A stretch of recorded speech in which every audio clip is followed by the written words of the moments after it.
Hola, muy buenas y bienvenida a este vídeo en el que te voy a explicar por qué se produce el dolor lumbar o el dolor de espalda.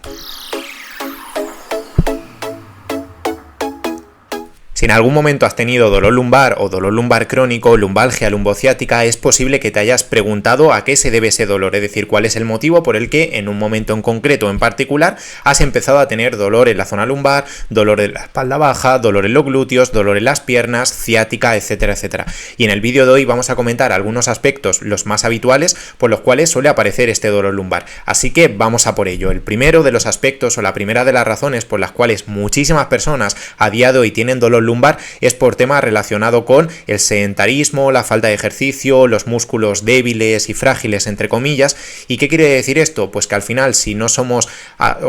mejor dicho ejercicio a diario o prácticamente con mucha frecuencia, 3-4 veces a la semana, es completamente normal que nuestros músculos se vayan atrofiando, que nuestros huesos se vayan volviendo más débiles, entre comillas, como digo, más frágiles, y que con todo ese motivo, con todas esas razones, pues el dolor pueda aparecer, ¿vale? Esta sería la causa principal por la que la mayor parte de los dolores suelen aparecer, más relacionado con el tema de los hábitos, es decir, no hacer ejercicio físico, no cuidar el descanso, no cuidar, por ejemplo, la alimentación o incluso el estrés. Ese suele ser el motivo por el que más del 90-95% de las personas con dolor lumbar tienen eso, dolor lumbar, ¿vale? Sobre todo si llevas pues muchos meses, 6 meses, 1 año, 2 años, 3, 5 años sufriendo de dolor lumbar. Esta sería la principal o la primera razón por la cual se produce el dolor y seguramente sea la que origina que tú a día de hoy tengas ese dolor. La segunda de las razones puede verse más relacionada con enfermedades, que afortunadamente esto es un porcentaje bajo de personas, tan solo un 5% más o menos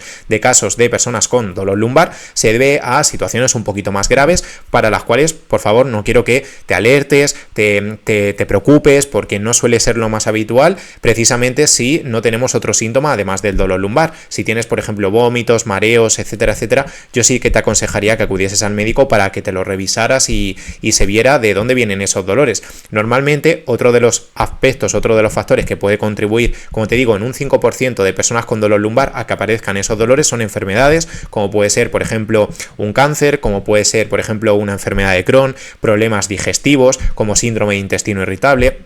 También puede deberse a distintos tipos de problemas como puede ser la artritis reumatoide, es decir, enfermedades, por así decirlo, inflamatorias que se producen en el sistema nervioso. Como te digo y repito, no suelen ser un caso muy grande de personas con dolor lumbar. La mayoría de personas con dolor lumbar no tienen este tipo de enfermedades, afortunadamente, aunque sí que es cierto que un pequeño porcentaje de las personas pues puede tener estos casos y yo me lo he encontrado en alguna ocasión. Pero como te digo, a priori, si no tienes otro tipo de síntomas e incluso ya te has hecho una resonancia magnética, una tomografía, unos rayos X, radiografía, etcétera, etcétera, y no tienes otros síntomas, no deberías de preocuparte por este mismo motivo. Otra de las razones por las cuales también se pueden producir los dolores lumbares es el hecho de haber tenido pues algún golpe, algún accidente. Imagínate que en algún momento en particular, hace unas poquitas semanas o días o hace varios meses, te caíste de la bicicleta, tuviste un tropezón cuando fuiste a la montaña a hacer senderismo y te tropezaste de culo, te caíste con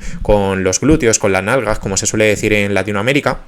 O incluso que en algún momento has tenido un accidente de tráfico. Imagínate que tú ibas con tu coche tan tranquilo de camino al trabajo o a hacer cualquier cosa y de repente un coche por detrás te ha dado en el culo, por así decirlo. Es normal que debido a ese golpe, debido a ese traumatismo, haya generado pues cierto dolor que con el paso de las semanas o incluso de los meses lo más normal es que se recupere, siempre y cuando no hayas tenido pues imagínate un desplazamiento, un movimiento en algún hueso de la espalda o incluso una lesión un poquito más grave que, como te digo y te decía, en el caso anterior de las enfermedades no suele ser lo más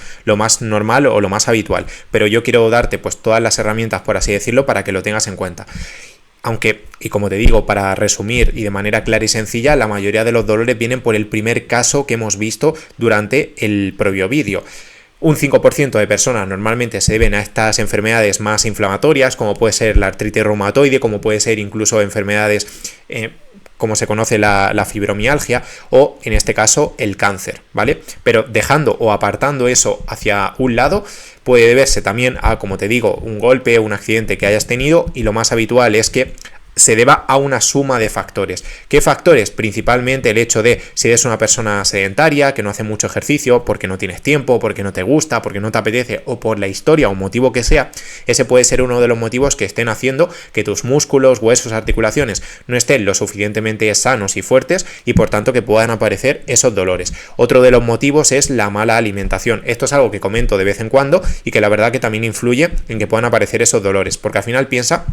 que tenemos dos tipos de alimentos, los alimentos que son como más saludables y los alimentos que no son tan saludables. No quiero decir que haya alimentos malos y buenos o alimentos que no podamos tomar o consumir nunca, porque no es así, pero sí que es cierto que algunos alimentos, como pueden ser, imagínate, la bollería, las galletas, sin decir ninguna marca en concreto, pueden hacer que tu cuerpo esté como más inflamado, que tu cuerpo esté en peor salud o en peores condiciones y todo eso pueda facilitar que aparezca el dolor, ¿vale? Y por otra parte están los alimentos que son, por así decirlo, los de toda la vida, los saludables, los alimentos de la abuela, los alimentos que se llevaban tomando desde hace siglos y siglos, como pueden ser las frutas. Aquí tienes un montón: melón, sandía, piña, manzana, pera, plátano, etcétera, etcétera. Tienes también las verduras, como pueden ser los tomates, las cebollas, los pimientos, hortalizas como la zanahoria. También tienes un ejemplo que a mí me gusta mucho y que también te puede ayudar, son las legumbres, como los garbanzos, las lentejas,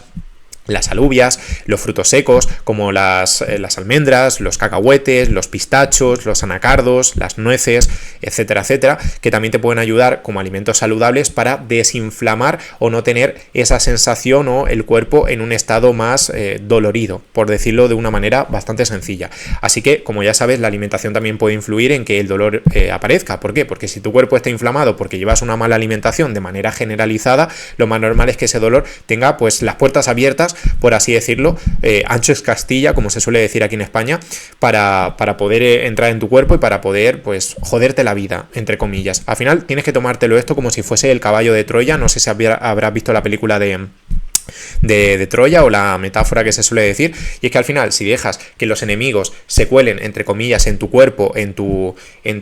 muralla o en tu ciudad, a través de ese caballo de Troya, a través de esos alimentos negativos o no tan saludables, lo más normal es que dentro de tu cuerpo pues generen una serie de amenazas o de conflicto o de guerra, y eso puede ser uno de los motivos por los que aparece el dolor. Otra de las causas puede ser la falta de descanso, y de hecho esto se ha estudiado muchísimo, y es el hecho de que las personas que suelen dormir menos o que suelen dormir mal tienen mayor probabilidad de tener no solo más dolor, sino también más limitaciones físicas en el día a día y también más dificultad para recuperarse de ese dolor. Por una parte, si duermes muy poco, imagínate que duermes al cabo del día, por las circunstancias que sea, 4 o 5 horas, como si duermes mucho. Es decir, afecta tanto por defecto como por exceso. Lo más normal y lo recomendable es dormir entre 7, 8 horas y media. Si duermes 10 o 12 horas al día, pues también el descanso no sería de la mejor calidad posible y también te puede afectar en cuanto al dolor, ¿vale? Entonces, aquí importante, y esto si quieres, pues te lo puedo ir comentando en otros vídeos, sería interesante que cuidases ese descanso nocturno. Y como te digo, si quieres en otro vídeo, pues podemos hablar de algunas claves para poder mejorar ese descanso. Sí que te quería decir que si te está gustando este vídeo, si te está sirviendo de ayuda, que te suscribieras al canal para no perderte ninguno de los demás contenidos, consejos y vídeos que te van a ayudar a que te puedas recuperar y aliviar ese dolor lumbar crónico, esa hernia discal o esa lumbalgia. Y ya en último lugar está uno de los aspectos más importantes, como es el tema del estrés. Pocas personas le dan pues importancia a este aspecto, a este motivo, pero suele ser otra de las causas principales por las cuales suele aparecer el dolor lumbar. Si estamos estresados, si estamos con ansiedad, vamos a tener un pico de cortisol, que si no lo conoces es la hormona del estrés, que es súper famosa, y eso también puede generar que nuestro cuerpo esté con peores defensas o en una peor situación o con una peor salud o con una peor protección frente al dolor. Imagínate al dolor, entre comillas, como un enemigo que te va a atacar, un enemigo que quiere robarte en tu casa y tú no tienes alarmas, tú no tienes ningún tipo de seguridad, no tienes nada de nada, tienes las puertas abiertas incluso de tu casa. Lo más normal es que el ladrón en este caso, o el enemigo que quiera invadirte o que quiera atacarte o hacerte daño, pues pase de manera directa, ¿vale? Lo mismo pasa con el estrés. Si nuestro estrés está por las nubes o nuestra ansiedad está por las nubes, lo más normal es que tengamos las defensas abiertas, las puertas de nuestra casa abiertas y en consecuencia que podamos tener más dolor. Así que no me quiero extender más porque estos son, por así decirlo, los aspectos y motivos principales por los cuales solemos tener dolor lumbar la mayoría de las personas. Hay otros cuantos de los cuales también podemos hablar si quieres en una segunda parte de este vídeo. Y nada, Espero de corazón que te haya servido de ayuda, porque lo he hecho con todo el cariño del mundo, y si te ha gustado, como te digo, si te ha servido de ayuda, y sobre todo si quieres aliviar, reducir y curarte del dolor lumbar crónico y de las hernias discales para dejar de tener o dejar de sentirte, mejor dicho, como una persona de 80 años y volver a jugar con tus hijos, volver a caminar o hacer deporte sin dolor, haz clic en el enlace de la biografía de mi perfil para poder hablar contigo, para poder charlar un rato por WhatsApp y ver si te puedo ayudar a que tú, al igual que otras personas, tú también te puedas recuperar de ese dolor, porque es posible y porque el dolor lumbar crónico no es para siempre. Así que si necesitas ayuda y estás enfocado o tienes ganas de poder recuperarte de ese dolor, escríbeme un mensaje privado en el enlace de la descripción de este vídeo y estaré encantado de poder echarte una mano. Así que nada, que tengas muy buena tarde y nos vemos muy pronto. Adiós.